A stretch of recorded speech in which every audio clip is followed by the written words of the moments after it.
The night my husband told his colleagues I was just supportive staff, I was standing 15 feet away, holding a glass of champagne and a phone notification that told me my book had just hit 80,000 copies sold. He didn't know about the book. He didn't know about the foundation. He didn't know about the portfolio. He didn't know about a lot of things because he had stopped asking questions about my life approximately 3 years ago, around the same time he started answering questions about Amber's. My name is Vivian Cross, and the man who spent the evening pretending I didn't exist was about to discover that invisible women build very loud things. The night my husband told his colleagues I was just supportive staff, I was standing 15 feet away, holding a glass of champagne and a phone notification that told me my book had just hit 80,000 copies sold. He didn't know about the book. He didn't know about the foundation. He didn't know about the portfolio. He didn't know about a lot of things because he had stopped asking questions about my life approximately 3 years ago, around the same time he started answering questions about Amber's. My name is Vivian Cross, and the man who spent the evening pretending I didn't exist was about to discover that invisible women build very loud things. The venue was the kind of place that existed specifically to make people feel like they had arrived. The Park Avenue Philanthropy Center, 22 floors of glass and intention, the sort of building that charged $40,000 a night for its grand ballroom and considered that price reasonable. Tonight, it was hosting the annual Capital and Community Gala, a joint event between 3 of the city's largest investment firms and the nonprofit organizations they publicly claimed to support. The guest list was a careful mixture of money and mission, the kind of crowd that wrote checks and expected recognition for both. I had been in this room many times before, not as a guest, as the person who co-organized the foundation table seating, confirmed the audiovisual arrangements, and then stood near the back and watched everyone else take credit for a room that would not have come together without her. Tonight was different. Tonight, I had a seat at the table, literally the foundation's table third from the left, and a reason to be present that had nothing to do with my husband's career. He arrived at 7:45, which was exactly when I expected him. Punctuality was one of the few things he had never let slide. He came through the main entrance in the charcoal suit I recognized from the dry cleaning receipt I had found last week, $260 pressed and ready for an evening. He had told me was a small firm mixer, nothing major. The woman beside him was wearing a dress the color of deep burgundy, and she moved through the room with the particular confidence of someone who had been told repeatedly and recently that she deserved to be wherever she was standing. Her name was Amber Walsh. She was 31 years old and had been the firm's chief operating officer on paper for the past 14 months. I knew her professional history, the way I knew most things about my husband's world, from documents he left open on shared devices, from conversations I was not meant to overhear, and from the specific quality of silence that settled over a room when a woman like her entered it alongside a man like him. I watched him steer her through the crowd with his hand at the small of her back, not subtle, not accidental. The practiced gesture of someone who had long since stopped caring about subtlety when I was the only one watching. The moment came 20 minutes after their arrival.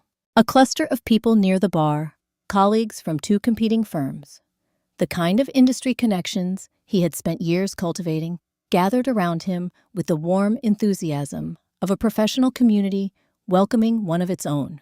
He was good at this part. I had always known that.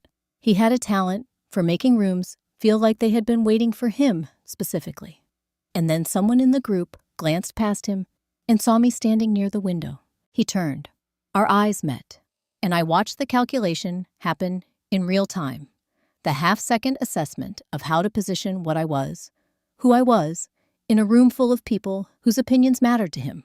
"This is Vivian," he said, with the particular lightness of a man introducing a piece of furniture. "She's been supportive staff over the years, really kept things running on the home front." He smiled at the group with the ease of someone who believed that statement was both generous and sufficient. A few people nodded. Someone said, "Wonderful." The conversation moved on. I held my champagne glass and said nothing. I had learned over 15 years that the moments that mattered most were not the ones where you reacted. They were the ones where you stayed still, long enough to let other people reveal exactly who they were. My phone buzzed softly against my palm. I turned the screen slightly and read the notification from my publisher's platform. 80,000 copies. The book had crossed 80,000 copies sold that evening at approximately the same time my husband was describing me as supportive staff to people who would be reading a different description of me before the night was over. I put the phone back in my clutch. "You're smiling." The voice came from my left, low, direct, familiar, in the way of someone who had known me long enough to notice the difference between my public expression and my real one. Claire Aldridge, my attorney and the closest friend I had kept through 15 years of a marriage that had slowly narrowed my world, appeared beside me with a glass of sparkling water and the expression of a woman who had been waiting for this evening for 6 months. Claire was the kind of person who showed up not dramatically, not with speeches, but with spreadsheets, in strategy, and the particular steadiness of someone who understood that the most important battles were won in preparation, not performance. She looked across the room at the group still circling my husband and the woman in burgundy. "How are you feeling?" she asked. "Ready," I said. She nodded once. "Then it's time." I set my champagne glass down on a passing tray. I was done holding things that weren't mine to hold. To understand what I had built and why tonight mattered, you need to know where I started. 15 years ago, I was someone else entirely. 15 years ago, I was the kind of woman who ate lunch at her desk because she was too busy to stop. Not because anyone forced her to, because the work was interesting and the days moved fast, and there was always one more analysis to finish, one more model to run, one more piece of the puzzle that clicked into place just as the clock hit 7 in the evening. I was 30 years old, a senior analyst at a mid-size investment firm in Lower Manhattan, and I was good at what I did in the specific way that people are good at things when the work feels less like effort and more like thinking out loud. I had grown up watching my mother stretch every dollar until it apologized, and somewhere in that childhood of careful arithmetic, I had developed a genuine fascination with how money moved, not the having of it, but the mechanics, the patterns, the way a smart decision made early could compound into something that changed the entire shape of a life. I had built my career on that fascination, and at 30, I was 3 years from making partner and not particularly concerned about anything except getting there. That was when I met Daniel Cross. He came into my professional world the way certain men entered rooms with confidence that preceded him, occupying space before he had technically arrived.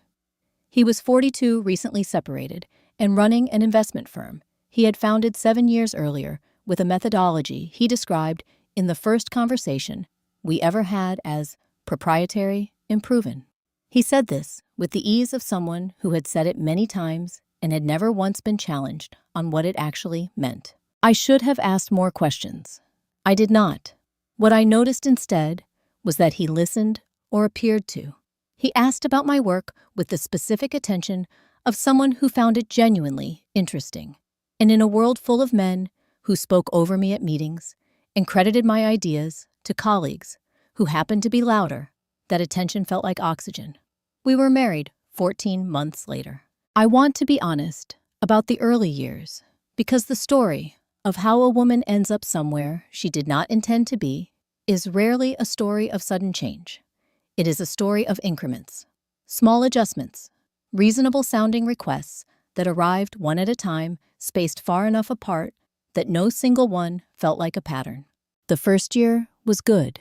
The second year, Daniel suggested that having 2 demanding careers in one household created unnecessary strain, and that since his firm was growing faster, it made practical sense for me to scale back.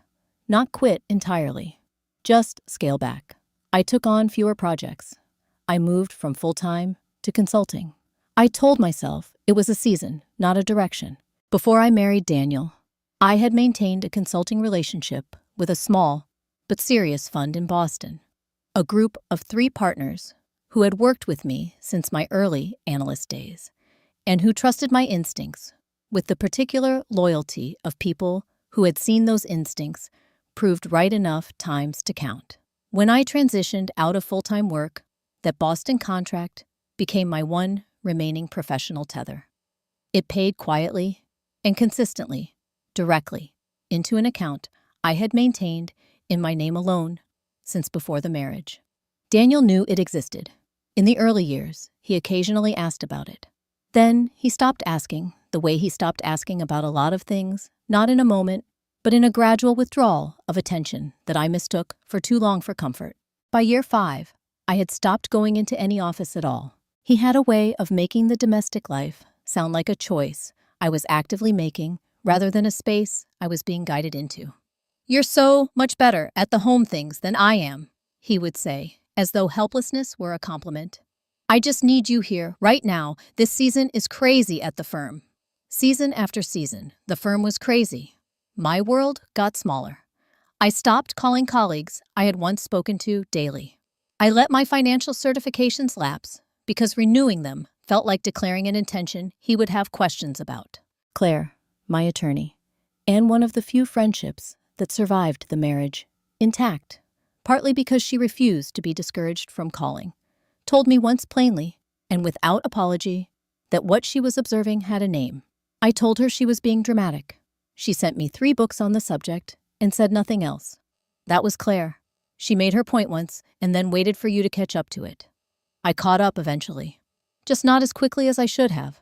The change in Daniel happened the way erosion happened slowly, then all at once. And by the time you noticed the ground had shifted, the original landscape was already gone. The attention that had once felt like oxygen became rationing. He was present when he needed an audience, absent when he did not. He stopped asking about my opinions on anything except dinner and the social calendar. He began correcting me in front of people with the casual authority of a man who had decided his wife's credibility was an extension of his own, and therefore subject to his editorial review.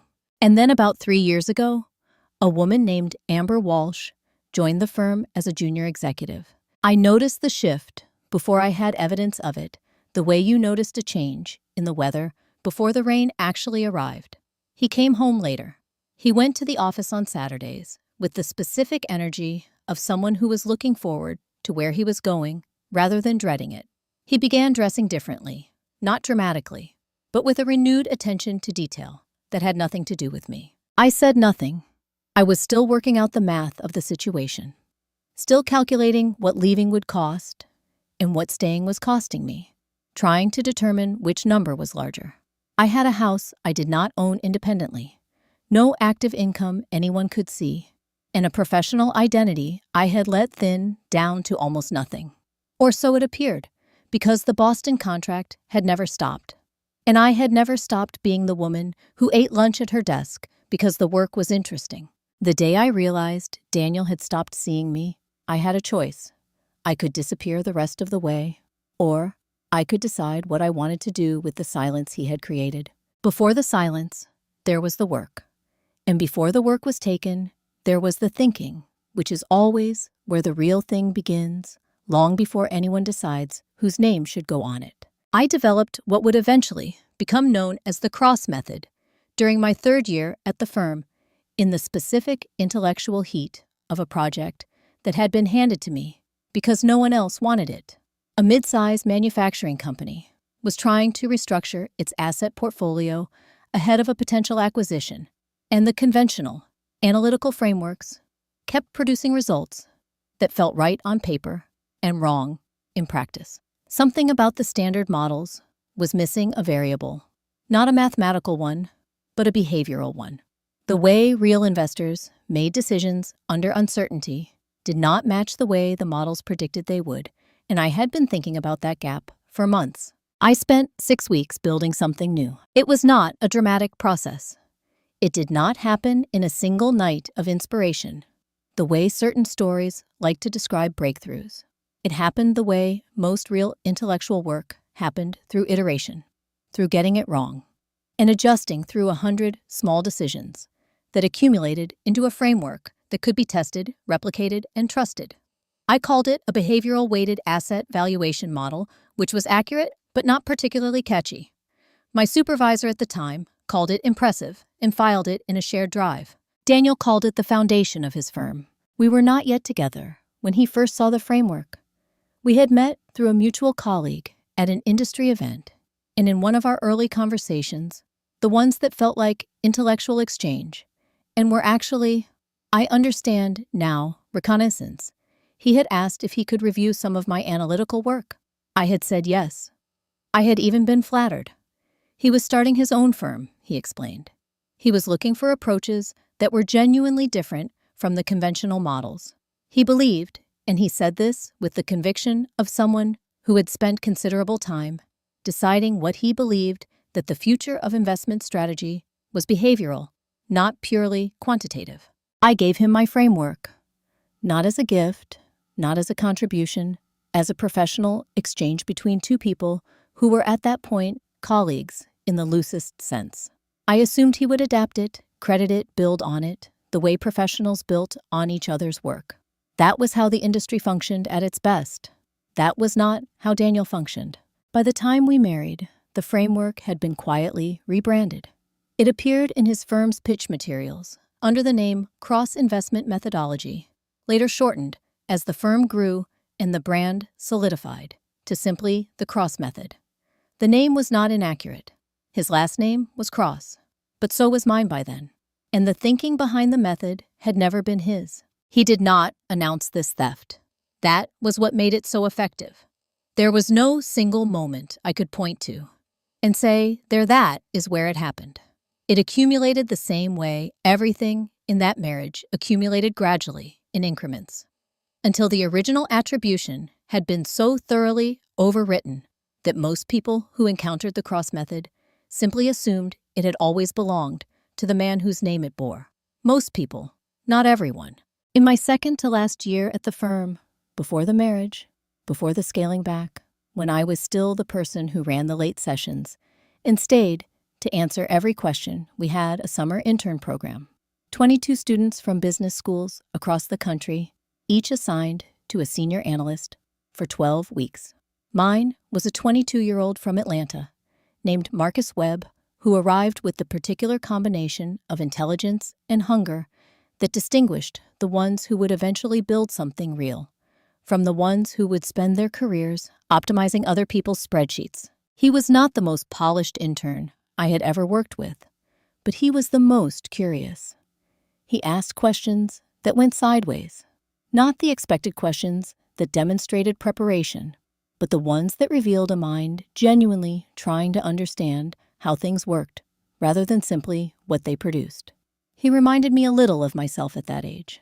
I worked with him more closely than I technically needed to. I taught him the framework in its original form, walking him through every decision point, every behavioral assumption, every place where the model diverged from convention, and why.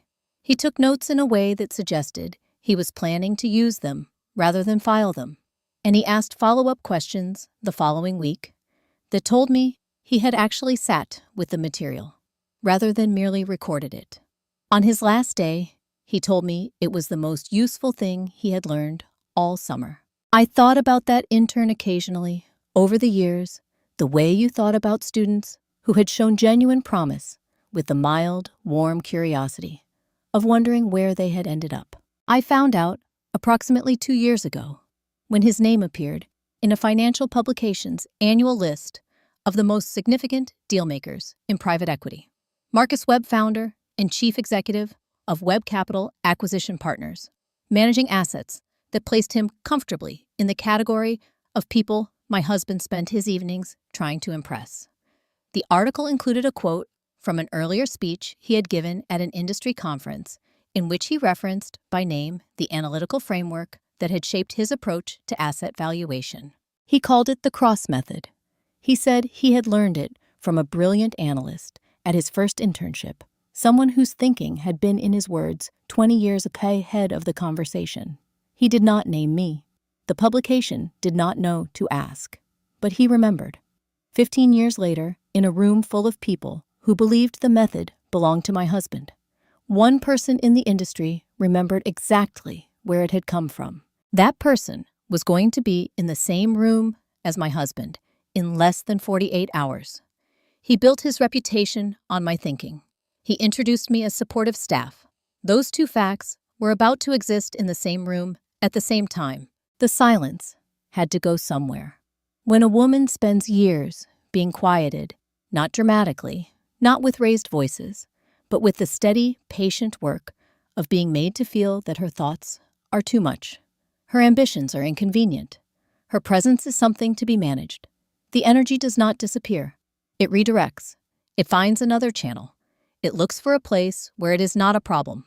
3 years ago, I found mine. It started with a conversation I was not supposed to be part of. I was at a community center in the West Village, attending what I had agreed to join only because Patricia had asked 3 times. Patricia Okafor, a woman I had met through a charity luncheon the previous year, whose combination of warmth and directness reminded me of the version of myself I had been before the marriage had finished narrowing my world. She was hosting a financial literacy workshop for women in career transition, and she needed a warm body in the back row to help the turnout numbers look respectable. I sat in the back row. Within 20 minutes, I had moved to the front. The workshop presenter was well-meaning and underprepared. She was covering basic budgeting principles with the apologetic tone of someone who expected the audience not to care, and the audience sensing the apology was drifting. I watched 3 women in the second row check their phones within the same 5-minute window and felt something in my chest tighten with a frustration that surprised me with its force. These women had come here with real questions about investment accounts and retirement funds and how to rebuild credit after a divorce and whether it was too late to start. They deserved real answers, not a workshop that treated financial literacy as a subject women needed to be coaxed into, rather than one they were fully capable of mastering. After the session ended, I stayed behind and spoke to 4 of them.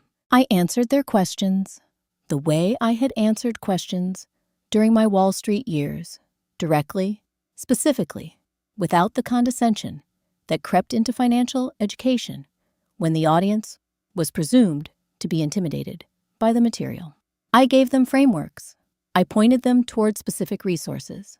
I drew a simple diagram on the back of a program guide that one woman photographed and later told me she had shared with her sister. Patricia watched the whole thing from across the room. When the last woman left, she walked over and said, without preamble, "You need to be doing this on purpose." Elevate Financial Foundation was incorporated 6 months later. I want to be precise about what that founding represented, because it was not in the beginning a grand strategic move. It was not a calculated step in a larger plan. It was a woman who had spent years being told her expertise was inconvenient, finding a room full of people for whom that expertise was exactly what they needed. The clarity of that match-need meeting capacity, finally, without apology, felt like remembering a language I had forgotten I spoke. Patricia joined the foundation board in its 2nd month, bringing with her a network of professional women and community organizations that expanded our reach faster than I had anticipated. We held sessions every Wednesday evening in a rented space in Midtown that cost less than one of Daniel's client dinners. I taught investment basics, asset building strategies, retirement planning, the mechanics of compound interest, explained in language that respected rather than patronized the women listening to it. They were women in transition, women rebuilding, women who had been told in various ways by various people that the financial dimension of their lives was something to be managed by someone else, a husband, a family member, an advisor who spoke in jargon designed to maintain distance. I taught them that the distance was not necessary, that the concepts were not complex, that the only thing standing between them and financial literacy was the story someone had told them about who that knowledge was for. I taught this while living in a house where I had not independently controlled a dollar in 8 years. The irony was not lost on me. I held it the way you held a difficult truth, not at arm's length, but not too close either. Close enough to feel it, far enough not to let it stop you.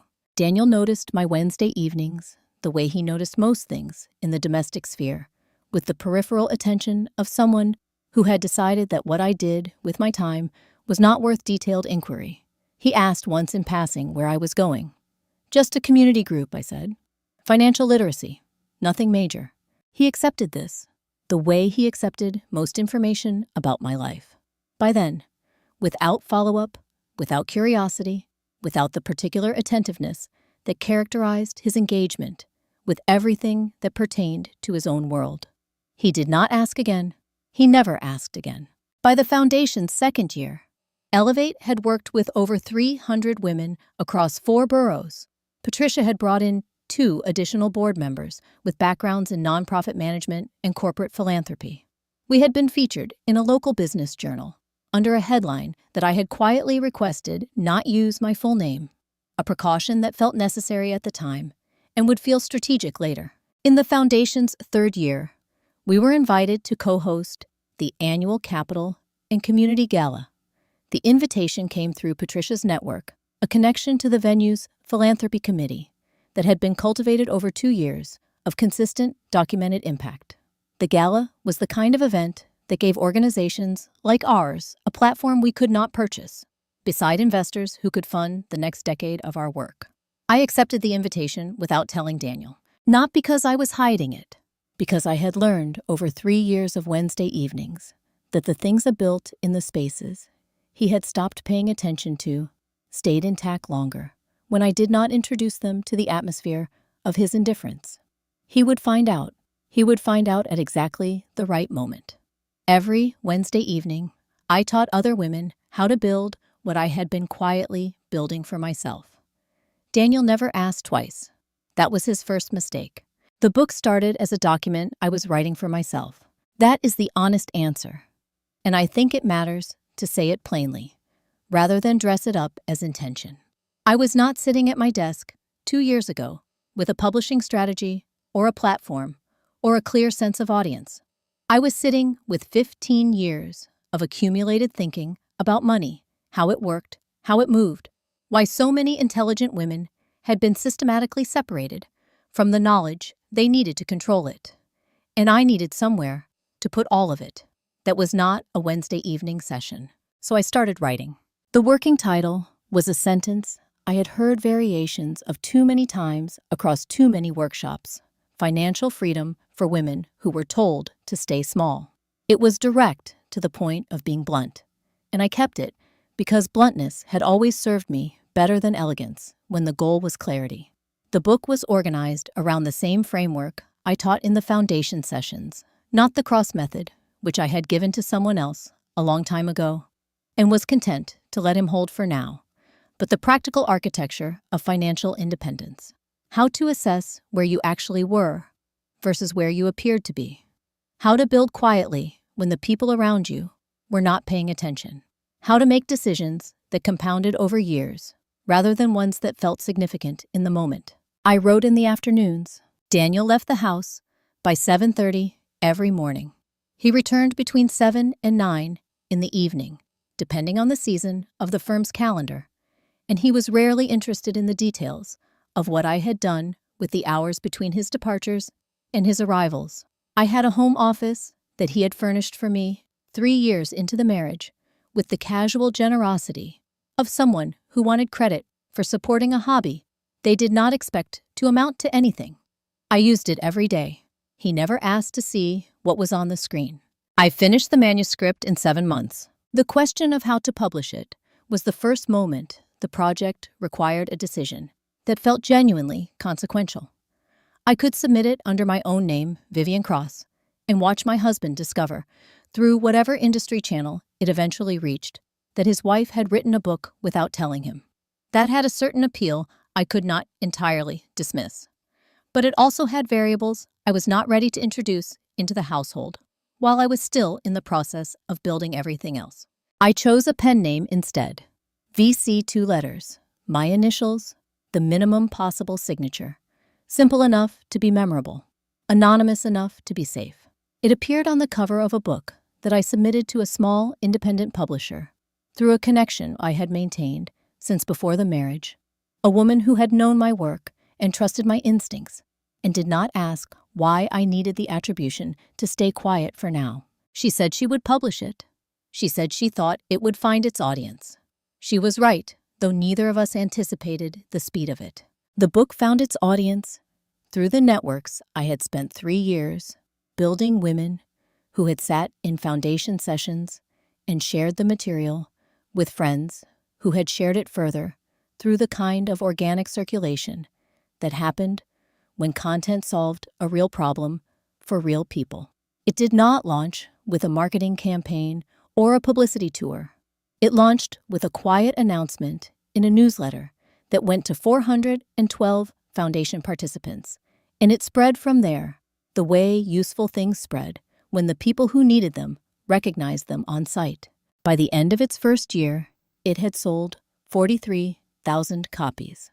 By the end of its second 80,000, I tracked the numbers from the same home office where I had written the manuscript on the same laptop Daniel had never asked to look at while he slept in the next room, and went to his firm every morning and told his colleagues over business dinners that his wife was supportive staff. The moment I knew the book had traveled further than I had expected came 8 months ago at an industry event I was attending on behalf of the foundation. A panel discussion on alternative investment frameworks, the kind of event I had once attended in a professional capacity and now attended as an observer, seated near the back with a name badge that listed my foundation title and nothing else. One of the panelists, I recognized him from the financial publication profile, older now, but with the same quality of focused attention I remembered from 15 years earlier, was asked about the influences that had shaped his approach to asset acquisition. He mentioned several books, mentors, specific periods of market volatility that had forced recalibration. And then he said, "There's a writer publishes under VC whose work on behavioral asset building, I think, is the clearest articulation of how wealth actually accumulates for people who don't start with structural advantages. If you haven't read it, you should." He did not look in my direction. He had no reason to. He did not know VC was sitting 12 rows behind him, holding a program guide, and feeling something warm and private move through her chest. I did not tell anyone in the room. I did not update my name badge. I sat with the knowledge, the way you sat with something you had earned quietly, without performance, letting it settle into the place where it belonged. I drove home and made dinner. Daniel came home at 8:15 and told me about his day. I listened and said the appropriate things and cleared the table and thought about 80,000 copies and said nothing at all. My husband slept beside a best-selling author every night for 2 years. He never thought to ask what I did with my afternoons. The afternoons held more than one secret. While the book was being written and the foundation was growing, something else was happening in the same quiet hours, something that had started not as strategy, but as reflex. The professional instinct of a woman who had spent her formative years learning that the difference between security and vulnerability was almost always a decision made before the crisis arrived. The Boston contract had continued without interruption for 15 years. I want to give that sentence the weight it deserves, because it is easy to hear it as a minor detail, and it was anything but. The 3 partners at that fund, careful, loyal, uninterested in the kind of industry visibility that would have brought unwanted attention to a relationship they valued for its quality rather than its optics, had kept me on retainer through every season of my marriage without being asked to explain or justify the arrangement. They sent the payments to an account that had existed in my name alone since before I became Vivian Cross, the wife, back when I was still Vivian Carter, the analyst. And that account number had never appeared on any document Daniel had access to. He had known about the contract in the abstract. In the early years of our marriage, I had mentioned it occasionally. A project here, a call with the Boston team there. He had nodded with the mild interest of a man who considered his wife's professional remnants to be decorative rather than functional. Eventually, I stopped mentioning it, not out of concealment, but out of the specific economy of a household where certain subjects had been quietly assigned the status of not worth discussing. He stopped asking. The payments continued. For the first several years, the income sat in the account, in the way that money sat when you had been trained to believe that the household finances were managed elsewhere, and that your own resources were a kind of backup you might never need. I paid for things I did not want to run through our joint accounts, the foundation's early operational costs, the independent publisher's advance requirements, the occasional professional expense that would have required an explanation I was not prepared to give. Then, approximately 3 years ago, I did something I should have done a decade earlier. I called Claire. Claire Aldridge had been my closest friend since our first year of college, a woman whose intelligence I had always trusted and whose directness I had always relied on, even when that directness arrived in the form of 3 books sent without commentary and a silence that said more than most people managed with words. She had built a respected private practice in family and financial law, and she had been watching my marriage with the careful, contained concern of someone who understood that unsolicited advice was rarely accepted, and well-timed information almost always was. I told her about the Boston account. All of it, the balance, the history, the payments. I had been collecting quietly for 15 years while my husband restructured my life around the assumption that I had no independent financial foundation. She was quiet for a long moment after I finished. Then she said, "Vivian, do you understand what you actually have here?" I said, "I thought I did." She said, "I don't think you do yet, but you will." Over the following months, Claire helped me do what I should have done years earlier: structure the portfolio properly. She connected me with a financial advisor. She trusted a woman who specialized in asset management for clients who needed their holdings organized with both competence and discretion. Together, the 3 of us mapped out a strategy that used the Boston income as the foundation for a diversified investment structure, index funds, a small allocation of individual equities, a real estate investment trust that had been performing steadily for 7 years. I applied the cross method. My version of it, the original one, the framework I had built before it had a name anyone else recognized. The work was not complicated. It was the same thinking I had been doing professionally for 2 decades, applied now to my own situation, with the focus that came from having actual stakes in the outcome. I made decisions the way I had always made decisions, methodically, without sentimentality, with the specific patience of someone who understood that the most significant financial outcomes were built over years, not quarters. The number grew. It grew through the first year, when the foundation was finding its footing and the book was circulating through networks I had not yet fully mapped. It grew through the second year, when VC crossed 40,000 copies and the Boston partners increased my retainer in recognition of a particularly successful analysis I had delivered on a restructuring project. It grew through the third year, as the market moved in directions I had anticipated, and the compounding did what compounding did when you left it alone long enough to work. The morning I logged into the account and saw the current balance, $2,347,000, plus the accrued interest that had posted overnight, I sat in my home office for a long time without doing anything else. I was not calculating. I had already done the calculations. I was simply sitting with the number, the way you sat with a fact, after it had finally finished becoming real. This was enough to live on. Not comfortably, for a season enough. A house, not extravagant, but solid. The foundation's operations for 3 years without a single outside donor. The kind of stability that turned choices back into choices rather than calculations of survival. I did not need Daniel's name on a mortgage to have a home. I did not need his income to fund the work I had been building. I did not need his approval to continue existing in the professional world he had spent years convincing me I had left behind. The moment I realized I didn't need him was the moment everything became a choice, not a crisis. Not a dramatic confrontation, or a final straw, or the kind of scene that arrives with appropriate music.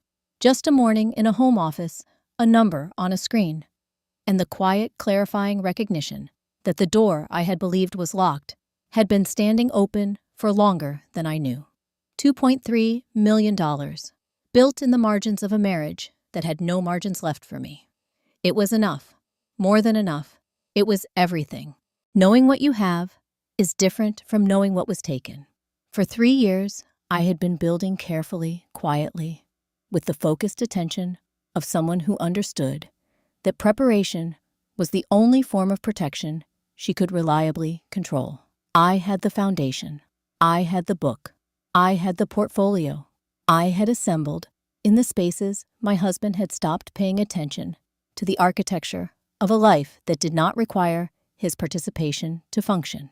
What I did not yet have was the full accounting of what he had cost me. 6 months before the gala, I sat down in Claire's conference room and put everything on the table. Not metaphorically, physically. I had spent the previous 3 weeks pulling together every document I could access: bank statements, firm records, property filings, correspondence, that I had preserved with the methodical instinct of someone who had understood earlier than she could have articulated it that the record would eventually matter. I had organized it into folders, labeled them with the precision of someone preparing a presentation rather than a personal disclosure, and carried it to Claire's office in Midtown, in a bag I had purchased specifically for the occasion, because I did not want to use anything I associated with my domestic life for what I was about to do. Claire's conference room was the kind of space that communicated seriousness without effort. Clean lines, good light, a table, long enough that the distance between two people sitting across from each other felt like professional rather than personal.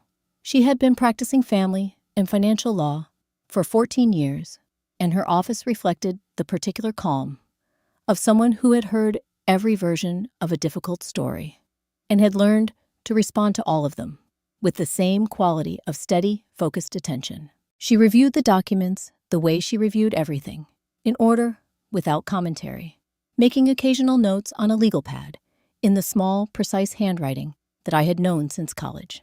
I sat across from her and said nothing. I had learned, working alongside Claire over the years, that her silences were not absences. They were processing. After 40 minutes, she looked up. "Walk me through the firm's founding documents," she said. "Specifically, the equity structure in the first 2 years." I had not flagged those documents as significant. I pulled them from the relevant folder and pushed them across the table. She read for several minutes. Then she set the pages down with the deliberate care of someone placing something fragile. "Vivian," she said, "this signature." She pointed to a line on the second page of a partnership restructuring agreement dated 8 years earlier. "This is not your signature." I looked at the document. The signature read Vivian Cross in a cursive that approximated mine without matching it close enough to pass a casual review, not close enough to survive a forensic one. "I've never seen that document before," I said. "I know," Claire said. She was already making a note. "Because if you had, you would have recognized that it transferred a 22% equity stake in the firm's primary holding entity to a secondary account that Daniel controls independently. Without your knowledge and without your actual consent, he used your name to execute a restructuring that reduced your legal claim to the firm's assets while increasing his unilateral control." She set the pen down. "This is fraud, Vivian. Document fraud. Potentially wire fraud, depending on how the subsequent transactions moved." I had suspected something like it.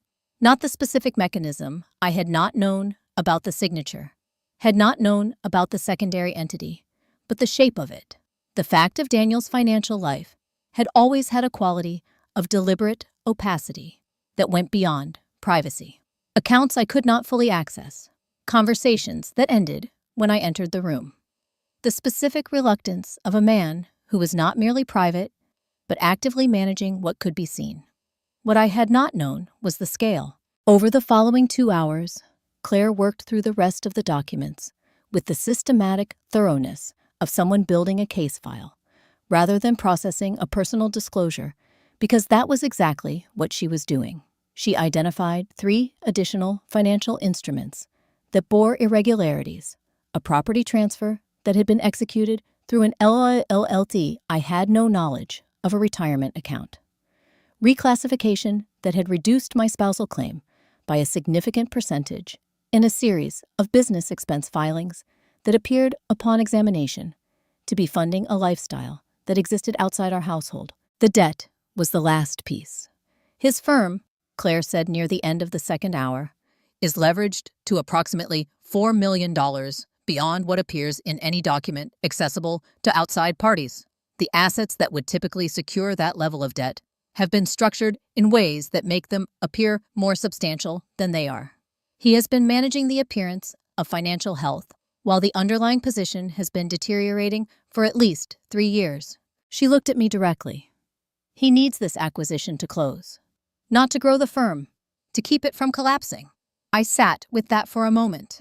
I thought about the dinners I had heard about secondhand, the industry events he had attended with increasing frequency, the urgency that had been building in him for months, without a name I could attach to it. It had a name now. "What do we do?" I said. Claire picked up her pen. "We do this properly," she said, "which means we do not move until we have documented everything. Every irregularity, every transfer, every signature that is not yours. We build a complete record before we file anything, before we make any move he can see coming." She looked at me over the legal pad. "We are not just divorcing him, Vivian. We are documenting everything." The plan did not have a dramatic beginning. It had a conference table, a legal pad, and 2 women who had known each other for 20 years, sitting across from each other in good light, deciding what came next. Claire looked at the evidence spread across her conference table and said, "Vivian, he didn't just betray you. He committed fraud." I already knew. I had been waiting for someone else to see it too. The call came on a Tuesday afternoon in February, from a number I did not recognize. I almost let it go to voicemail. I had developed over the previous 6 months of careful preparation, a habit of answering only what I could anticipate, a precaution that had less to do with paranoia and more to do with the specific discipline of someone managing multiple moving pieces who understood that an unexpected variable at the wrong moment could shift an entire sequence. But something about the area code gave me a moment's pause. "Atlanta," I picked up. "Vivian Carter," the voice said. Not Cross. Carter, my name. Before the marriage, the name I had used professionally at the firm where he had known me. "This is Marcus Webb. I don't know if you remember me." I remembered him precisely.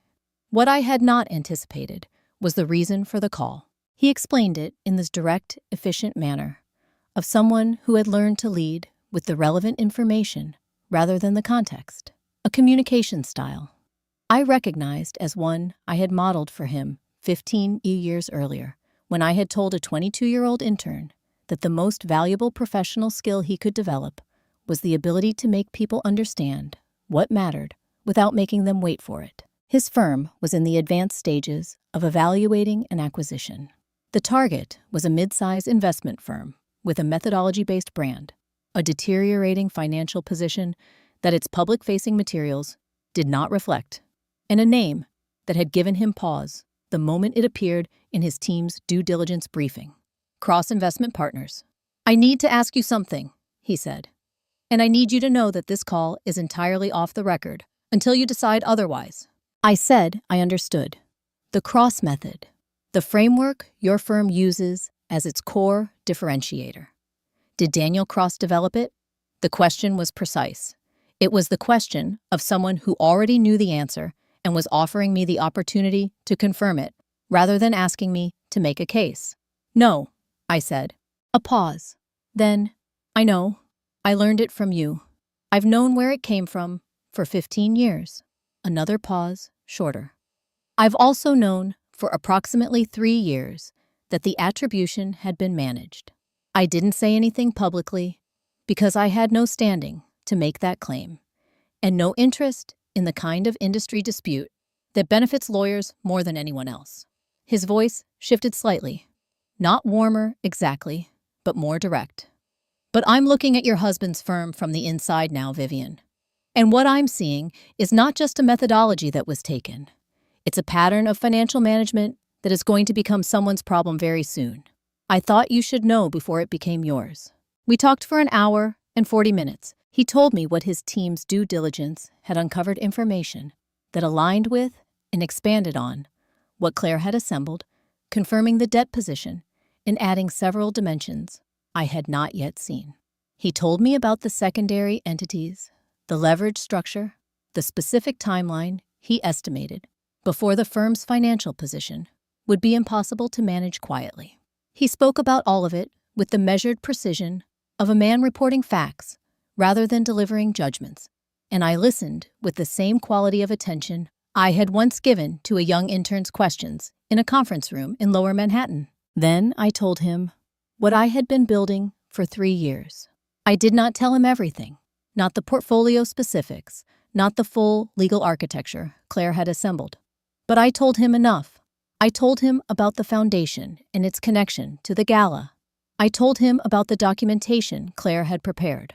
I told him that I was not approaching this as a crisis to survive, but as a sequence to execute, and that the only variable I had not yet fully mapped was the timing. "The gala," he said when I finished. "Yes." He was quiet for a moment, in the particular way of someone running calculations. "I'm going to be there," he said. "Webb Capital is one of the event's investment sponsors. I accepted the invitation 3 weeks ago." A pause. "I didn't know you would be connected to it." "Neither did I when the foundation accepted the co-hosting invitation," I said. Another pause. Then something in his voice shifted into a register I had not heard from him before. Not the professional efficiency of the call, but something older and more considered. "Vivian," he said, "I've been waiting for a reason to call you for years. Not because I had something to gain from it. Because I owed you a conversation I was never sure how to start." He stopped. "I know what you built. I know what was taken. And I know that the people in that room on Friday evening are going to hear the truth about where the cross method actually came from me on a stage, in front of everyone who matters in this industry." I sat with that for a long moment. "I'm not asking you to do anything that compromises your firm's position," I said. "You're not asking me to do anything at all," he said. "I'm telling you what I've already decided. There's a difference." We spent the remaining 30 minutes coordinating the sequencing, not the details of what he would say, which was his to determine, but the timing relative to Claire's legal moves and the Foundation's program agenda. It was a professional conversation between two people who respected each other's competence and trusted each other's judgment, which was exactly what it had always been, 15 years compressed into a Tuesday afternoon in February. After we ended the call, I sat in my home office for a long time. I thought about a 22-year-old with a legal pad and questions that went sideways, and about the particular compound interest of genuine mentorship, how the investment of attention and knowledge, made carefully at the right moment, returned in ways and on timelines that were impossible to predict, and occasionally, when the variables aligned correctly, arrived exactly when they needed to. Marcus Webb ran a $12 billion firm. He owed none of it to Daniel Cross. He owed all of it to the woman Daniel had spent years pretending didn't matter. There is a particular kind of woman that certain men collect. She is usually younger, usually ambitious, usually at a point in her career where the attention of an established, confident man feels like recognition rather than transaction.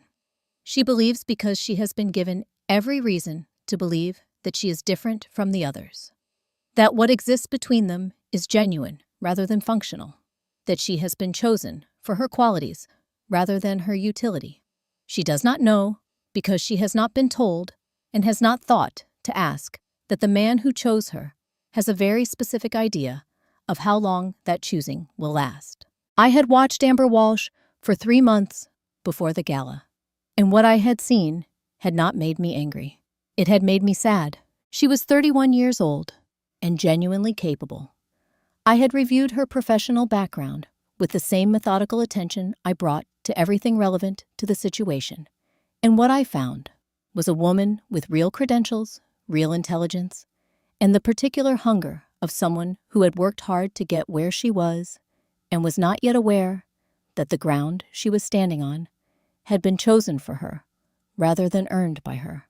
She had a degree from a good school, a track record at 2 firms before joining Daniels, and the kind of professional reputation that would have built itself into something significant if it had been allowed to develop in an environment that was actually invested in her growth. Daniels' environment was not invested in her growth. I understood this, not because I had access to their private conversations, but because I recognized the architecture, the title that sounded more significant than the actual responsibilities, the public positioning that created the appearance of partnership while the real decisions were made elsewhere, the careful management of what she knew and what she didn't not, because the information was complicated, but because informed people asked questions and questions were inconvenient. She did not know about the debt. I had confirmed this through Claire, who had spent 3 weeks carefully tracing the financial instruments Daniel had used to conceal the firm's true position. The leverage structure was opaque enough that even someone working inside the firm at a senior level would not have seen it without specifically looking, and Amber had been given no reason to look and no access to the documents that would have made looking possible. She did not know about the prenuptial agreement. That document, prepared 6 months ago by an attorney Daniel had retained separately from the firm's standard legal counsel, filed in a jurisdiction 2 states removed from their primary residence, had come to Claire through the forensic accounting process, surfacing in a set of legal billings that had been routed through one of the secondary entities. It was a document that assumed a future marriage. It was also a document that allocated to Amber, in the event of separation after any marriage, approximately 14% of what she would have been entitled to under standard law. He had already written her exit terms before she knew she was going to need them. I sat with that knowledge for a week before deciding what to do with it. There was an argument for leaving it alone, for keeping the information within the legal strategy, and letting the gala's revelations land where they landed, allowing Amber to encounter the truth through the natural sequence of events, rather than through a deliberate disclosure. That argument had a certain strategic cleanliness to it, but I kept coming back to a woman in the second row of a community center workshop, checking her phone, because nobody in the room was treating her like someone capable of handling real information. I kept coming back to what it had meant to be handed the truth directly, instead of being managed around it. I asked Claire to prepare a second document package. Not for litigation. There was no claim Amber could bring that would have survived the legal complexities of her situation. The package was informational. A clear, organized summary of the firm's actual financial position, the debt structure, the projected timeline, and the prenuptial agreement with the relevant clauses highlighted without editorial comment. "You're going to give this to her," Claire said. It was not quite a question. "At the gala," I said, "before everything else happens, so she has the information before she has to decide anything." Claire considered this for a moment. "She might warn him." "She might," I agreed. "But I don't think she will. And even if she does, it doesn't change anything we've already put in motion. The documents are filed, the accounts are identified, the sequence runs regardless." I looked at Claire. She deserves to know what she's actually standing in. Claire nodded once, the particular nod she reserved for decisions she had assessed and found sound. She added the second package to the gala preparation. I did not approach this decision from a place of generosity, and I want to be honest about that. It was not a grand gesture of solidarity or a performance of moral superiority. It was simply the recognition that the situation had produced 2 women who had been on different sides of the same man's capacity for management, and that one of them had information the other needed, and that withholding it served no one's interests except his. Amber Walsh had not ruined my marriage.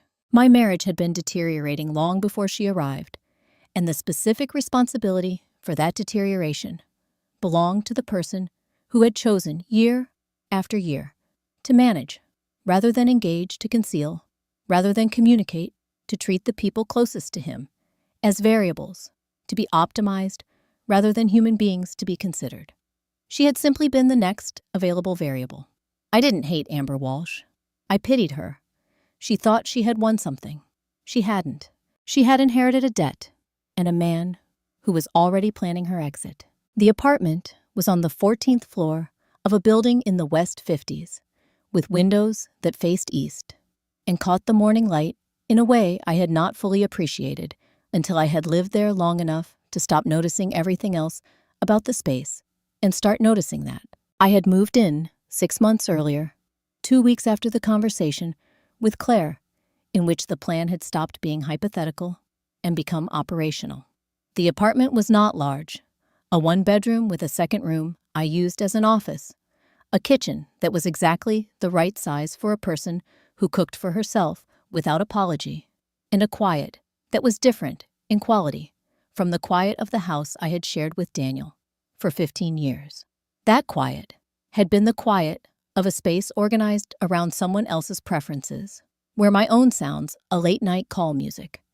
I chose the particular rhythm of my own thinking had always carried the faint quality of intrusion. This quiet was simply mine. I had spent 6 months learning the difference. The night before the gala, I sat at the desk in my office and went through the sequence one final time. Not because I was uncertain. I had not been uncertain about the sequence. In 3 months since the Tuesday afternoon call from Atlanta had added the last structural piece, and the architecture had become complete. I went through it the way pilots ran pre-flight checks, not because they expected to find something wrong, but because the discipline of verification was itself a form of readiness, and readiness was the only thing I had ever fully trusted. Claire called at 8. She walked me through the final positioning, with the efficiency of someone who had been over the same material enough times that she could deliver it in exactly the language needed without anything extra. The document packages were prepared, the primary set for the formal legal process, and the secondary one for the disclosure I had decided to make. Her positioning at the gala had been confirmed. The recording arrangement was straightforward. She would be present, attentive, and in proximity to the conversations that were most likely to produce something worth having on record. She was not manufacturing anything. She was simply ensuring that what was said aloud in a room full of people had a reliable witness. "How are you feeling?" she asked before she ended the call. I thought about it honestly, which was the only way I ever answered Claire's direct questions. "Like someone who has done the work," I said. A brief pause. Then, "Good. That's exactly right." Marcus had sent a short message earlier in the evening, 3 sentences confirming his arrival time, the positioning of his remarks within the program agenda, and a single line at the end that read, "Ready when you are." I had read it twice and then set the phone down. There was nothing left to coordinate. The pieces were where they needed to be. I opened my laptop. The portfolio summary was the first thing I looked at, not because I needed to review the numbers, which I knew precisely, but because there was something grounding about seeing them in the specific form of documented fact rather than held knowledge. $2.3 million, structured and accessible, the product of 15 years of a contract that had continued paying into an account that had never been anyone's but mine. I looked at it for approximately 2 minutes and then closed the window. Then I opened a document I had not looked at in several months, the manuscript file for the book, the original unedited version, before the publisher's team had worked through it with their process. I scrolled to the first chapter and read the opening paragraphs. I had written them at the same desk, in the same chair, in the afternoon hours of a marriage that had stopped asking what I was doing with my time. The writing was direct, in the way I had always been direct, when the audience was people I respected, clear, specific, without the apologetic softening that crept in when you were writing for people you were not sure would receive you well. The first line read, "The first thing they take is not your money. It is your certainty that you are someone worth listening to." I had written that sentence about women in general, about the patterns I had seen across 3 years of foundation workshops and hundreds of individual stories. Reading it that night, I understood that I had also been writing it about myself, the version of myself that had existed at the beginning of a marriage I had not yet learned to see clearly, the version that had accepted increment by increment, the slow revision of her own credibility. That version had been replaced. I closed the laptop. I went to the closet. The dress was hanging where I had placed it 3 days earlier, deep green, the color of a room with good light, chosen from 3 options. I had laid across the bed on a Sunday afternoon with the specific deliberateness of someone making a decision that was not about practicality. It was not a dress that blended. It was a dress that read as serious and present and entirely comfortable with being seen, which was precisely what I intended to be the following evening. I took it from the hanger and hung it on the back of the closet door where I would see it first thing in the morning. Daniel had spent 15 years deciding what I should wear to events that mattered to him. The navy dress that faded into the background, the appropriate choices, the careful calibrations of a woman being managed into invisibility. I had not asked anyone's opinion about the green dress. I had not needed to. I was not dressing for Daniel's approval. I had not needed his approval in 3 years. I was dressing for the woman I had become while he wasn't watching. The building looked different when you knew you belonged in it. I had been to the Park Avenue Philanthropy Center twice before, once for a site visit, when the foundation was evaluating the co-hosting invitation, and once for a logistics meeting with the event coordinator 3 weeks before the gala. Both times, I had moved through the space with the practical attention of someone assessing a venue rather than experiencing it, noting sightlines and audio positioning and the flow of foot traffic between the ballroom entrance and the secondary reception area, where the foundation's program materials would be displayed. Tonight, I walked in through the main entrance and felt the building entirely differently. The lobby was already populated with the particular density of an event in its first hour, guests arriving in the staggered rhythm of people who had calibrated their entrance to appear neither too eager nor too late, staff moving with the rehearsed efficiency of a large venue managing a significant evening, the ambient noise of 100 conversations beginning simultaneously. The space was well lit without being harsh, the kind of lighting that made everyone look like a slightly better version of themselves, and that someone had chosen deliberately for exactly that reason. I checked in at the foundation's registration table, where a young woman I recognized from our Wednesday sessions looked up from her clipboard and smiled with the particular warmth of someone seeing a person they were genuinely glad to see, rather than managing a guest list entry. "Miss Cross," she said, "you look wonderful." I thanked her and moved into the room. Patricia found me within 4 minutes, which was consistent with her general approach to events she had organized. She knew where every piece was and moved between them with the quiet authority of someone who had done the work and was now watching it function. She was wearing a deep burgundy suit that she had described at our last planning meeting as the color of an organization that has arrived. It suited her precisely. "Everything is in position," she said, which was her way of delivering a full status update in 4 words. "Your table is third from the left.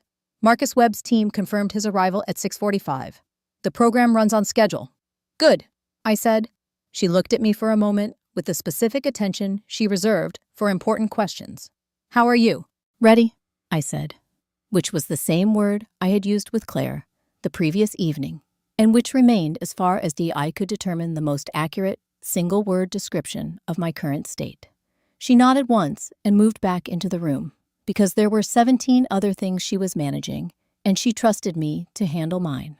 I collected a glass of sparkling water from a passing tray and found a position near the east windows that gave me a clear view of both the main entrance and the program stage, a placement I had identified during the site visit as the optimal point from which to observe the room without being at the center of it.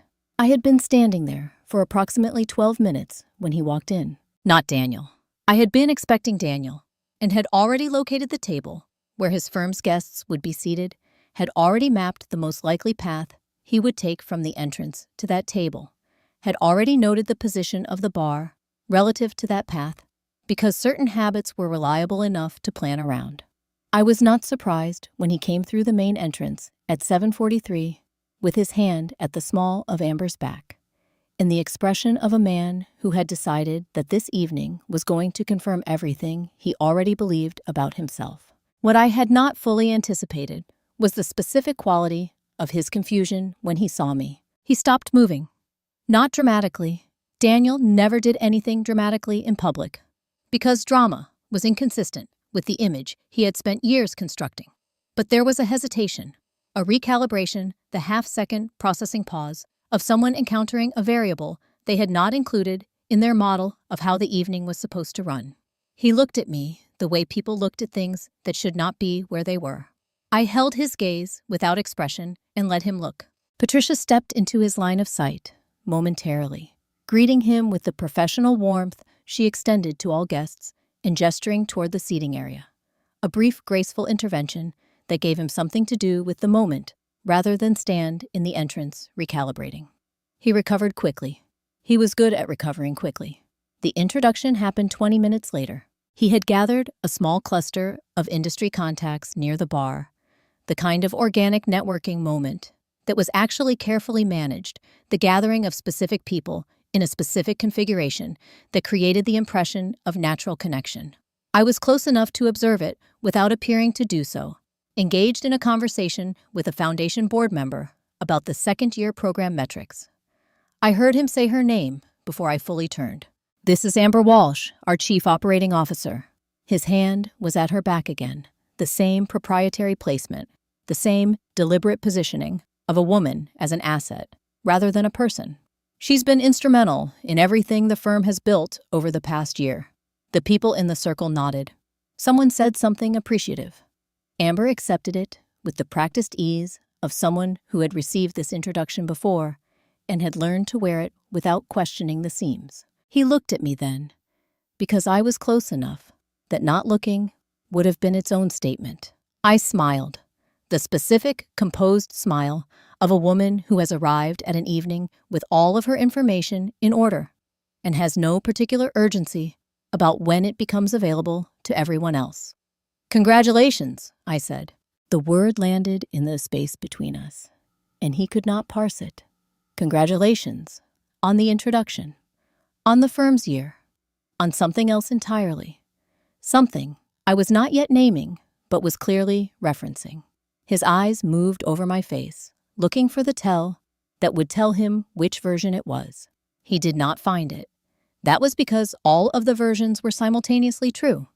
"Congratulations," I said, and Daniel couldn't tell if I meant the introduction or something else entirely. That uncertainty was the point. The program opened at 8:15.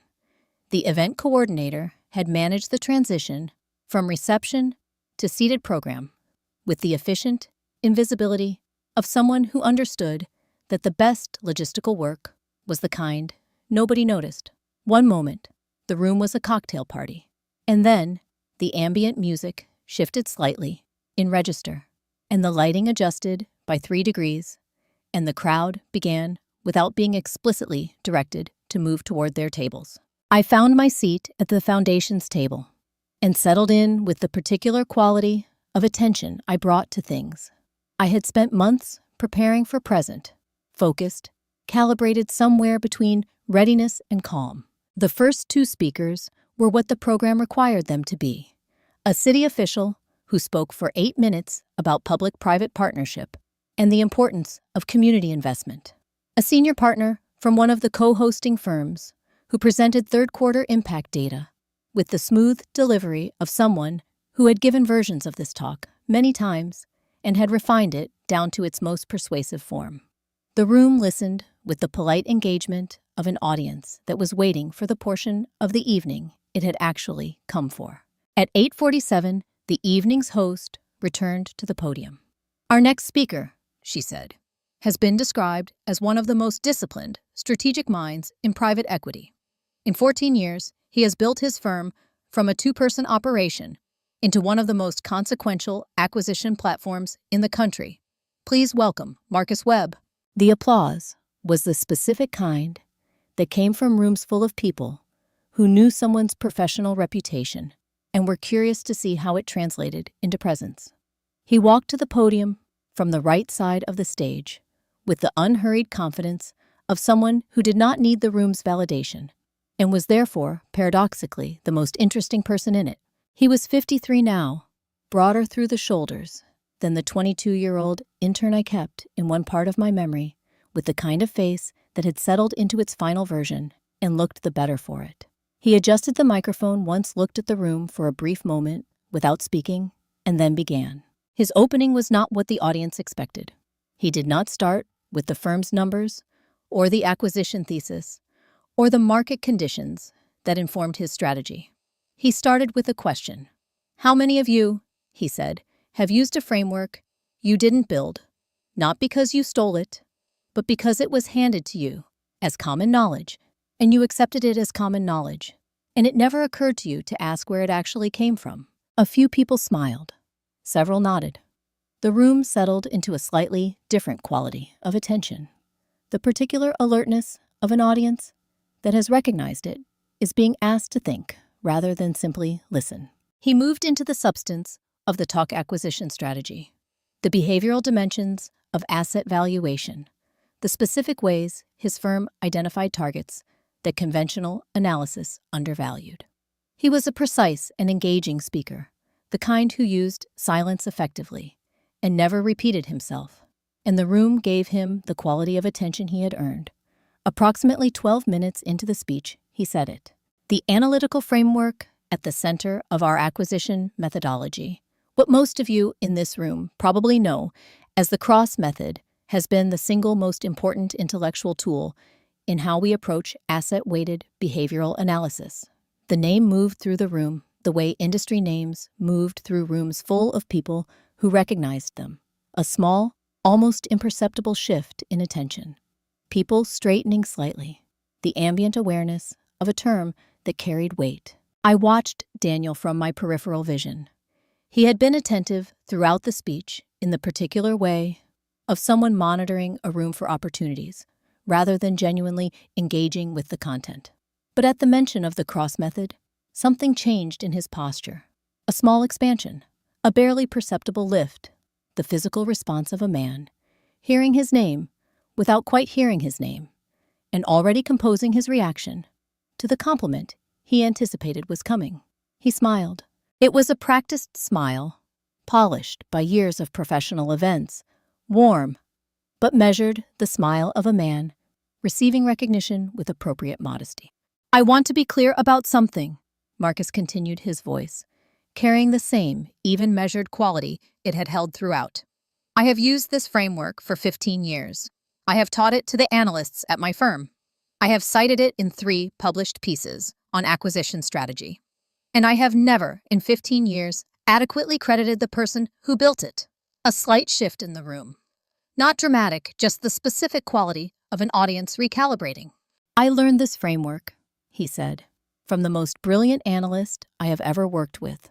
Someone whose thinking was, in my estimation, approximately 2 decades ahead of where the conversation in this industry actually was. He paused. The pause was not long, perhaps 3 seconds. But it was the kind of pause that a room full of intelligent people recognized as intentional, the pause before something that was going to matter. She is in this room tonight. Daniel's smile stayed on his face for exactly 3 seconds after Marcus said she. 3 seconds before the room began to turn. The room did not gasp. Rooms full of financial professionals rarely did. What they did, instead, was something more interesting, a collective recalibration, a subtle but perceptible shift in the quality of attention. The specific atmospheric change of 200 people simultaneously updating their understanding of what kind of evening this was turning out to be. She had landed. Now it was sitting in the room, waiting to resolve. Marcus let it sit for exactly the right amount of time, not so long that the pause became theatrical, not so short that the moment was rushed. He had the timing of someone who had spent decades in rooms where the pace of information delivery determined whether people believed what they were hearing. He gave the audience just enough space to lean forward before he continued. What I want to talk about for the next few minutes, he said, is not just attribution, though that matters. And I'll come back to it. I want to talk about the specific quality of thinking that makes a framework durable. That makes it something you can build on for 15 years and still find it ahead of where the conversation has gotten. He moved into a brief description of the framework's core behavioral premise, familiar territory for the people in the room who knew the cross method, but delivered now with a quality of precision that suggested intimate familiarity rather than secondhand knowledge. He spoke about it the way you spoke about a thing you had learned directly from its source, with the specific texture of original instruction rather than subsequent interpretation.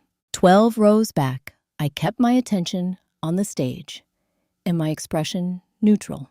About 2 years ago, Marcus continued, I came across a book that articulated something I had been trying to put into words for years: the relationship between behavioral patterns and asset accumulation for people building wealth outside the structures that conventional financial systems were designed for. The book was published under a pen name. He paused. VC. A small movement through the room. Not a sound exactly, but a change in atmosphere. The name VC was known in certain circles. The Foundation's network certainly. The independent publishing world that had tracked the book's unusual trajectory from small press to sustained sales. Several people at the tables nearest mine turned with the specific curiosity of someone hearing a reference they almost recognized. Financial freedom for women who were told to stay small, Marcus said, and the full title spoken aloud in that room carried a weight that the initials alone had not. If you have not read it, you should. If you work with women in financial transition, it belongs in every conversation you are having. He looked out at the room, and then he looked at me. Not searchingly, he knew exactly where I was seated, had known since he arrived, and located the Foundation's table the way I had located his firm's table, each of us having done the preliminary work of knowing where the relevant pieces were. He looked at me with the specific directness of someone completing a sentence he had started years ago. VC, he said, is Vivian Cross. She is the founder of Elevate Financial Foundation, one of tonight's co-hosting organizations. She is the person who taught me the cross method during a summer internship when I was 22 years old, and she is someone whose contribution to the thinking in this industry is about 20 years overdue for the recognition it deserves. He said this without drama, without the performance of revelation, in the same measured, precise voice he had used for the entire speech, as though this were simply the next accurate thing that needed to be said in a sequence of accurate things, which was, of course, exactly what it was. The room took a moment to assemble itself. It was not a uniform response. It was a series of individual responses, happening simultaneously, people processing at different speeds, cross-referencing what they had just heard against what they knew, updating their understanding of an evening that had arrived with one set of assumptions and was now operating under a different set entirely. Several people turned toward the Foundation's table. Someone at the table adjacent to mine made a sound of recognition, quiet, involuntary, the sound of a piece clicking into place. Patricia stood. She stood without announcement, without looking around to see if anyone would join her, with the uncomplicated directness of a woman who had decided that this moment warranted standing and was not interested in performing the decision. The applause she started was not immediately joined for approximately 4 seconds. It was simply Patricia on her feet, her hands together, looking at the stage. Then it spread. I looked at the room the way I had learned to look at things that mattered, with the full attention of someone who understood that certain moments existed only once and deserved to be seen completely, rather than experienced partially, while managing a reaction to them. I looked at the Foundation's board members, several of whom had risen from their seats. I looked at the women I recognized from Wednesday evenings 3. Of them were in the room tonight as guests of organizations the Foundation had partnered with, and 2 of them were crying in the quiet, private way of people who had just heard something that applied directly to their own lives. I looked at Patricia, still standing, her expression carrying the specific warmth of someone watching something they helped build, received the acknowledgement they always knew it deserved. Then I looked at Daniel. He was seated at his firm's table, 11 rows forward and 2 tables to the left. In the clear line of sight I had positioned myself to maintain throughout the evening. He had not stood. He was very still, in the particular way of someone who had understood something and was managing the understanding rather than responding to it. His face had changed. The practiced expression, the one he wore at industry events, the one that communicated confidence and belonging, and the relaxed authority of a man who knew his own value, had receded. What replaced it was something rawer and less managed. The color had left it in the specific way that color left faces when information arrived that required a fundamental revision of how things were understood to be. Amber, seated beside him, was looking at the stage with an expression I recognized, the expression of someone assembling context they had not previously had, pulling threads together, beginning to understand a picture they had only seen parts of before. The room connected the dots in real time. I watched it happen face by face. The last face I looked at was Daniel's. He had gone the particular shade of pale that only came from understanding something too late. While Marcus was finishing his remarks, Claire was working. This was by design. The sequencing had been deliberate. The speech first, because what Marcus said from that stage would reframe everything that followed, would establish for the room a context that made the subsequent information land differently than it would have landed in a vacuum. The legal moves were not the revelation. The legal moves were the documentation of a revelation that had already occurred. Claire had positioned herself near the East Corridor entrance 40 minutes earlier, in a location that gave her access to the room without requiring her to be part of it. She was not attending the gala as a guest. She was there as what she was, an attorney executing a client's instructions, and she had dressed accordingly in the specific professional neutrality of someone whose presence was functional rather than social. The process server she had coordinated was already inside. He was a man named Gerald, who had been doing this work for 19 years, and who had, in Claire's assessment, the single most valuable quality a process server could possess: the ability to complete an assignment in a public setting without creating a scene that overwhelmed the assignment itself. He knew what he was there to do. He knew the timing. He knew that the moment Marcus concluded his remarks and the room began its transition from program to reception, there would be a brief window in which the ambient movement of 200 people provided sufficient cover for a direct, quiet, professional delivery. He had the documents in a standard portfolio folder. I watched from my table as Marcus offered his closing remarks, a brief, unhurried conclusion that brought the speech back to the question he had opened with about the frameworks we used without knowing their origins and what it meant to finally account for them. The applause when he finished was sustained and genuine, the specific quality of response that came from an audience that had been given something to think about rather than simply something to hear. In the transition that followed, chairs shifting, conversations, resuming, servers moving through the room with the next round of drinks, Gerald crossed to Daniel's table. I did not watch the delivery directly. I had learned over 11 months of preparation that the most important discipline in executing a complex sequence was knowing which moments required your attention and which ones ran themselves. The delivery did not require my attention. Claire had prepared it. Gerald was executing it. My presence as a witness to that specific exchange added nothing to its legal validity and risked adding something to its emotional content that I had no interest in performing. I was looking at the stage when my peripheral vision registered the change at Daniel's table. He had accepted the folder with the automatic reflex of someone taking a document at a professional event before his brain had processed what the document was. That window, the gap between the physical receipt and the cognitive recognition, lasted perhaps 4 seconds. Then his posture changed. I had been told by Claire, who had been told by Gerald, who had been told by the paralegal, who had assembled the package, that the filing was thorough. The divorce petition itself, the supporting documentation of the forged signature on the equity restructuring agreement from 8 years prior, the forensic accounting summary of the debt position The $4 million that the firm's public-facing materials had been structured to conceal, laid out now in a document format that was designed to be understood rather than obscured. It was not a document that required interpretation. It was a document that required only reading. Across the room, I could see the moment he reached the second page.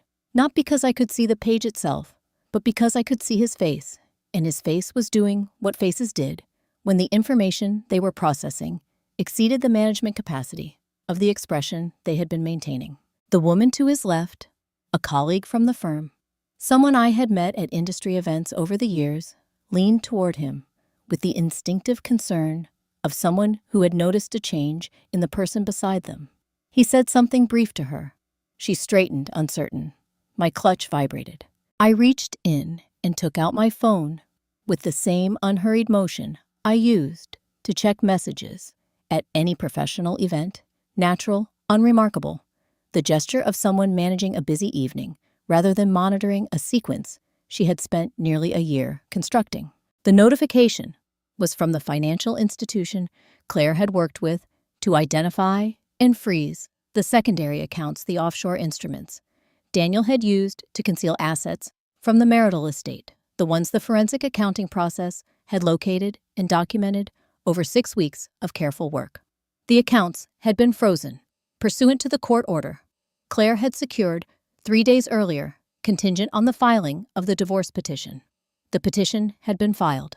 The order had executed $214,000 in the first account, $188,000 in the second, $97,000 in the third, all frozen, all flagged, all documented, all now part of a legal record that would be considerably more difficult to manage than the offshore structure had been to create.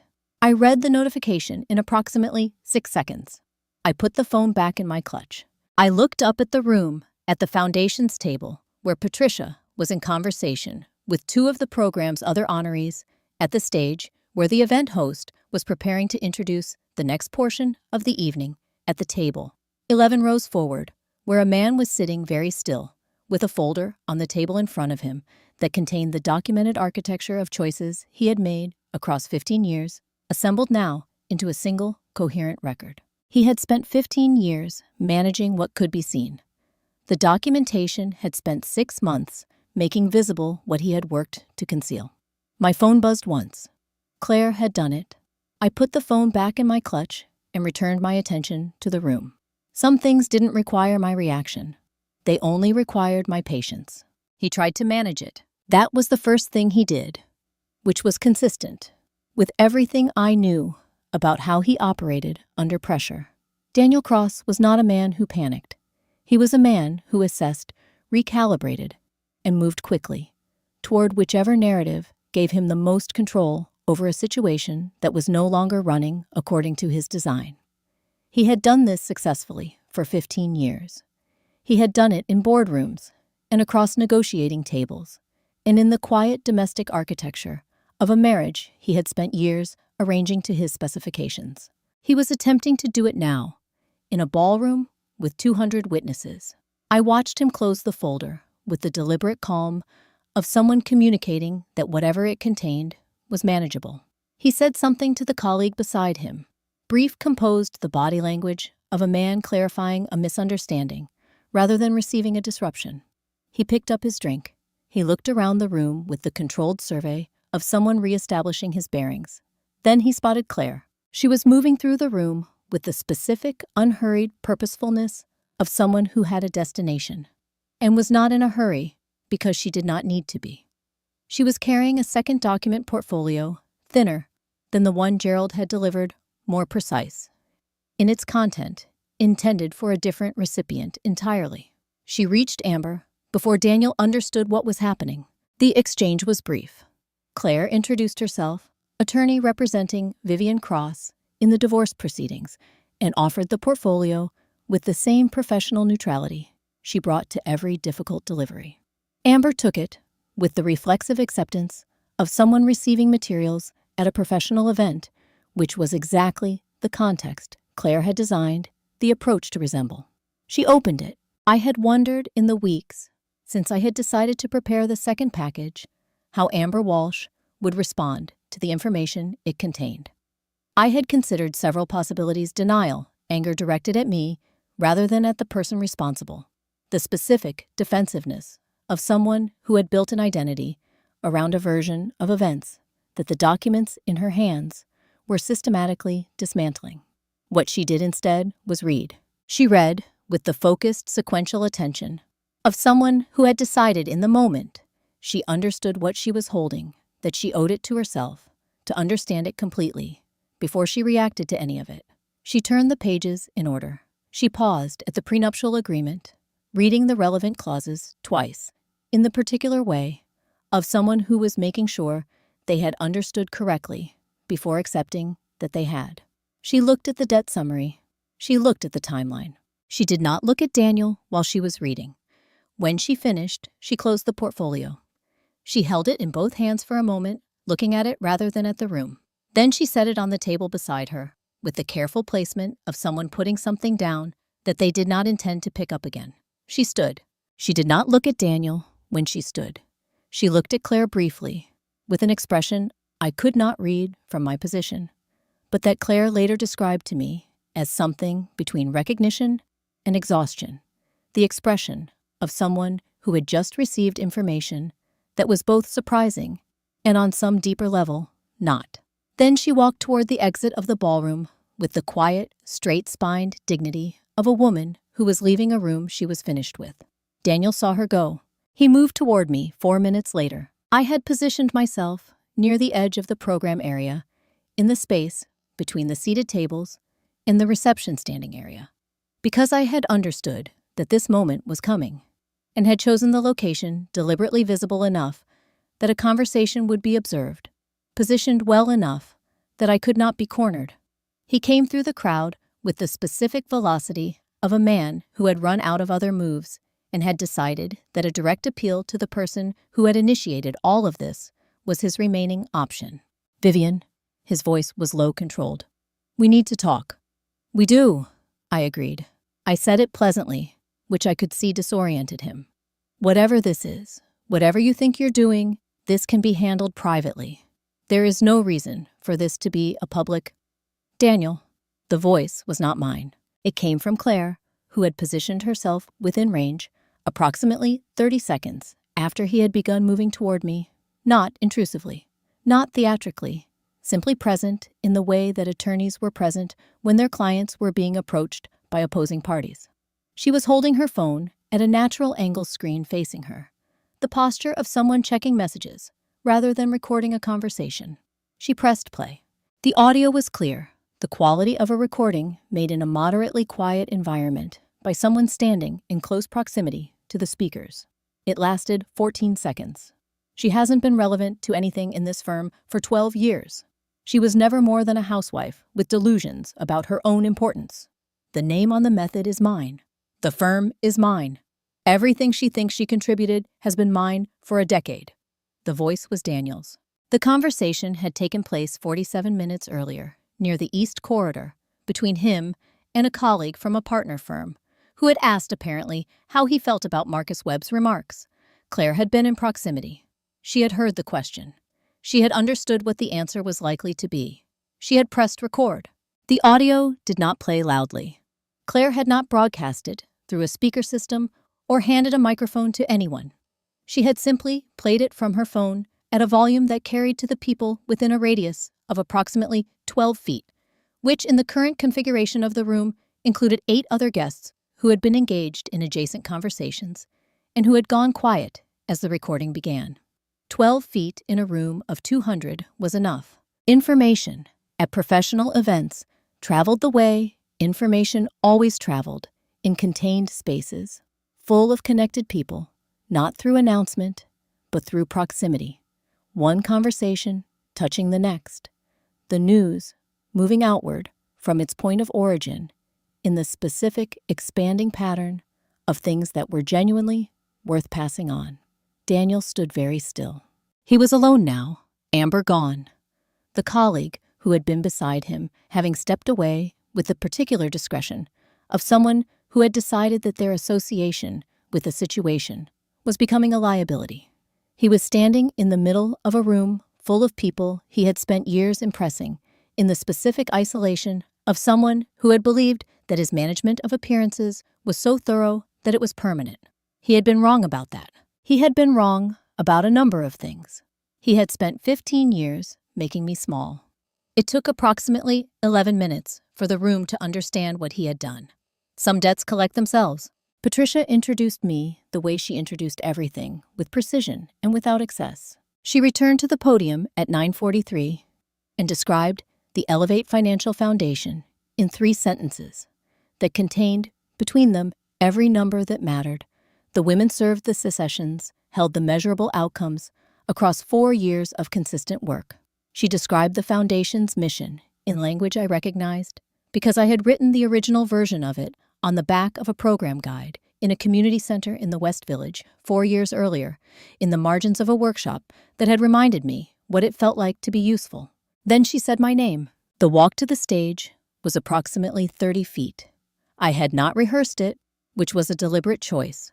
I had rehearsed the speech, the structure of it, the specific sentences I wanted to say, and the order in which I wanted to say them.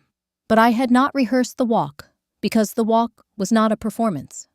It was simply the physical distance between where I had been sitting and where I was going to stand, and I covered it the way I covered most distances that mattered, at my own pace, with my full attention on the destination.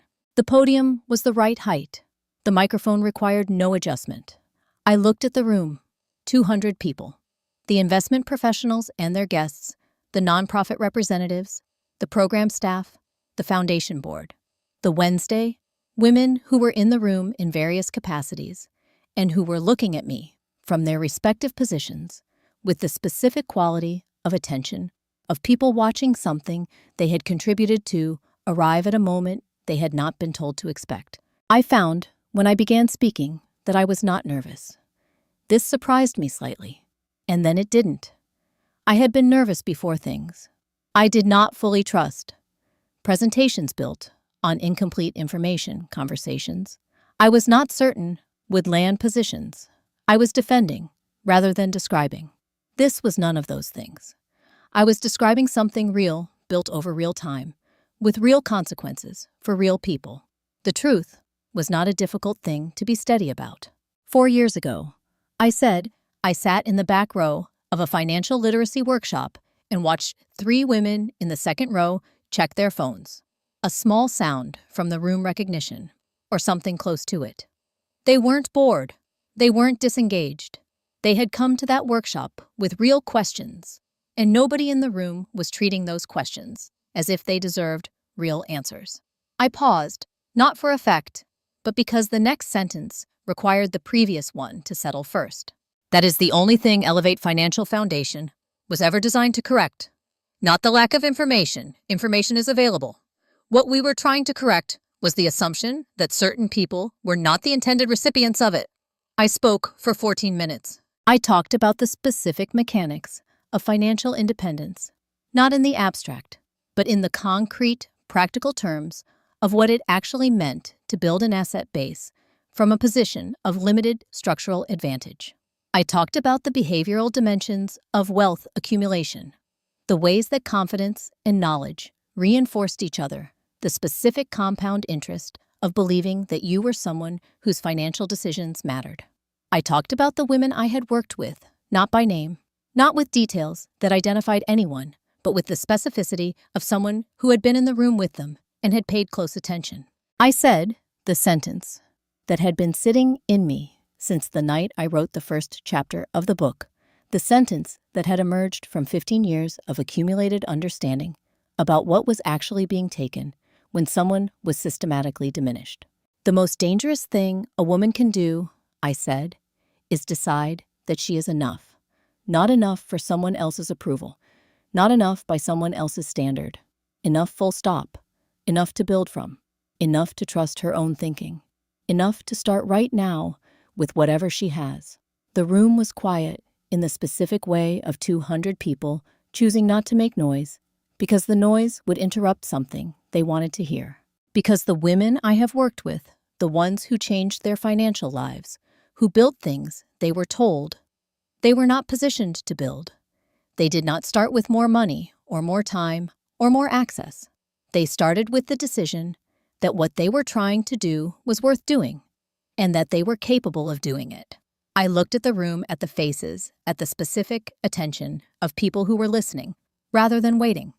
That decision is available to every person in this room. Tonight, if you want it. The applause began before I had fully stepped back from the microphone. The immediate kind, not the polite kind. The kind that came from people responding to something they had actually heard, rather than something they were acknowledging. Patricia was on her feet again. Several members of the foundation board followed. Then others, people I recognized and people I did not. The response moving through the room in the organic, unrehearsed pattern of genuine reaction. I stood at the podium and received it with the simple, grounded acknowledgement of someone who understood that this moment was not about her.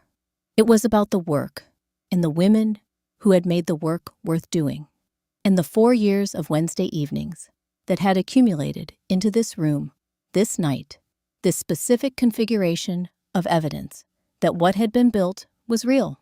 I did not look at Daniel once during that speech. I had known where he was seated when I walked to the stage. I had positioned the podium angle in my mind during the site visit 3 weeks earlier, understood which section of the room would be in my natural sightline and which would require a deliberate turn of my head. I had organized my attention accordingly. He had spent years demanding my attention in the small, persistent ways of a man who needed to be the primary object of focus in every room he occupied, who had interpreted my engagement with anything outside his sphere as a form of withdrawal rather than a form of life. That night, I gave my attention to every woman in that room instead. He could not leave. The evening was not formally concluded, and leaving before the program ended would have been a visible statement in a room full of people who were already reassessing their understanding of him and his firm. He sat where he was. He listened to a speech he did not appear in. He received in the specific silence of a man who had been made irrelevant by someone he had spent years trying to make small, his own particular accounting. I did not look at him once. I did not need to. In the year that followed, several things happened in a specific order. I want to be precise about the order, because the order mattered not for dramatic effect, but because the sequence revealed something true about how consequences actually worked when they were built on documented evidence rather than emotional injury. Things did not collapse all at once. They resolved one by one in the patient and methodical way of a legal and financial process that had been constructed carefully enough to withstand the opposition it encountered. The acquisition did not close. Marcus Webb's firm had completed its due diligence before the gala, and the findings, the debt structure, the concealed leverage, the forensic accounting summary that Claire had shared through proper legal channels during the divorce proceedings had produced a formal determination that Cross Investment Partners was not a viable acquisition target at the valuation Daniel had been presenting. The letter withdrawing the offer arrived at the firm's offices on a Monday morning, 2 weeks after the gala, at approximately the same time Daniel's legal team was beginning to understand the full scope of what the divorce filing contained. He fought it. That was not a surprise. Daniel Cross was a man who had built his professional identity around the belief that his version of events was the authoritative one, and he approached the legal proceedings with the particular aggression of someone who had not yet accepted that the documentation was not going to cooperate with his preferred narrative. He filed counterclaims. He retained 3 different attorneys over the following 6 months. He made public statements through intermediaries that were designed to manage the industry's perception of the situation. The documentation was uninterested in being managed. The forged signature on the equity restructuring agreement became the center of a separate investigation by the relevant regulatory body.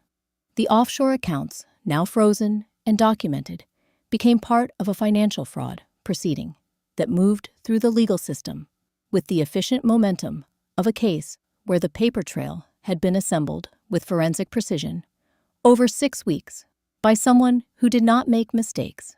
By month 8, the firm had been placed in receivership. By month 10, the personal legal exposure had narrowed to the specific, serious kind that produced consequences rather than negotiations. Amber Walsh had left the city 3 weeks after the gala.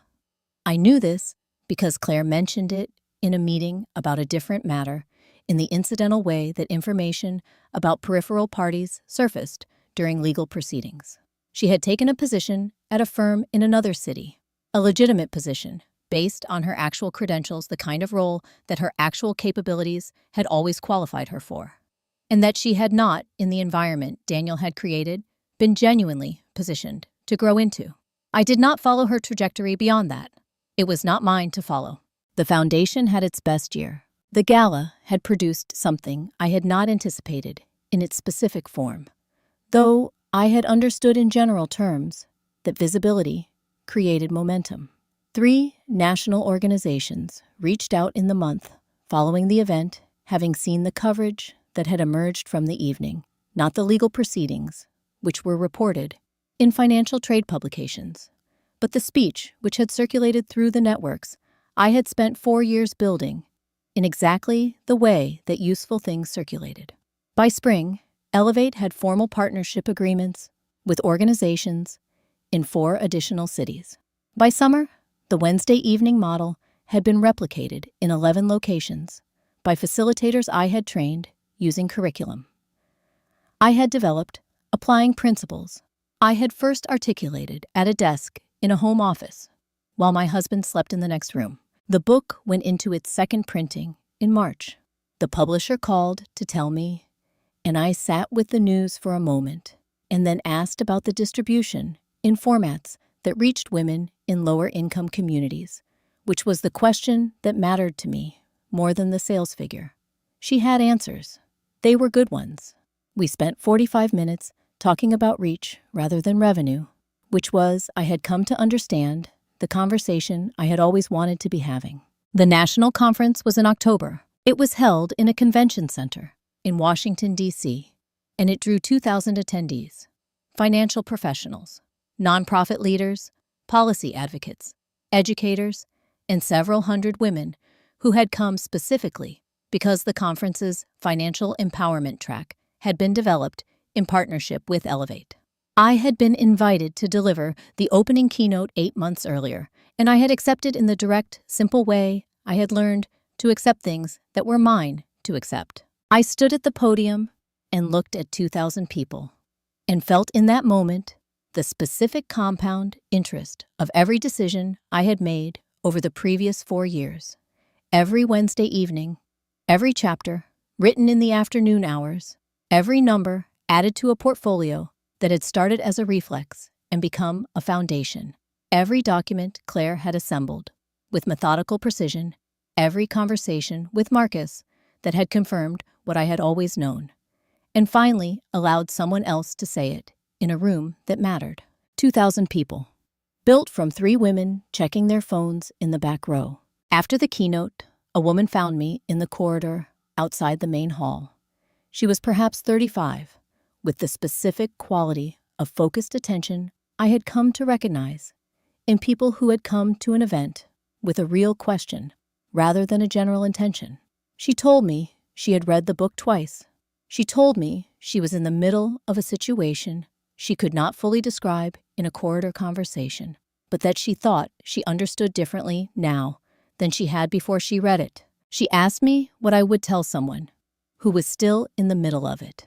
I thought about a woman in a navy dress standing near a ballroom window, holding a glass of champagne, watching her husband introduce another woman as the most important person in his professional life, and deciding that the silence around her was not a condition to be endured, but a material to be built with. Start with what you have, I said.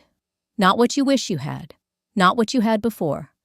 What you have right now today in the margins of the life you're currently living. It is enough to start with. It is always enough to start with. She nodded. She thanked me. She walked back into the conference. I stood in the corridor for a moment before following.